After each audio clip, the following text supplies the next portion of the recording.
کہ اللہ تعالیٰ نے حضرت موسیٰ علیہ السلام کے پاس ملک الموت کو بھیجا۔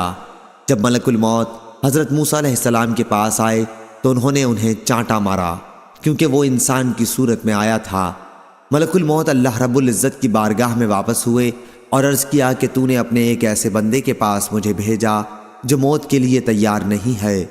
اللہ تعالیٰ نے فرمایا کہ دوبارہ ان کے پاس جاؤ اور کہو کہ اپنا ہاتھ کسی بیل کی پیٹھ پر رکھیں۔ ان کے ہاتھ میں جتنے بال اس کے آ جائیں ان میں سے ہر بال کے بدلے 1 سال کی عمر انہیں دی جائے گی۔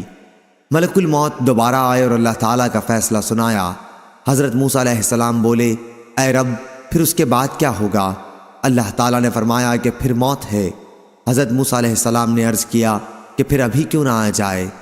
حضرت ابو ہریرہ رضی اللہ عنہ نے بیان کیا کہ پھر حضرت موسیٰ علیہ السلام نے اللہ تعالیٰ سے دعا کی کہ بیت المقدس سے مجھے اتنا قریب کر دیا جائے کہ جہاں ان کی قبر ہو وہاں سے اگر کوئی پتھر پھینکنے والا پتھر پھینکے تو وہ بیت المقدس تک پہنچ سکے۔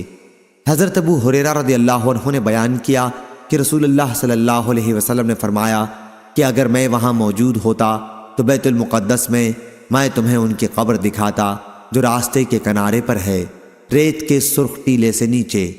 عبدالرزاق بن حمام نے بیان کیا کہ ہمیں معمر نے خبر دی، انہیں حمام نے اور ان کو ابو ہریرہ رضی اللہ عنہ نے نبی کریم صلی اللہ علیہ وسلم سے اسی طرح بیان کیا۔ صحیح بخاری حدیث نمبر 3407۔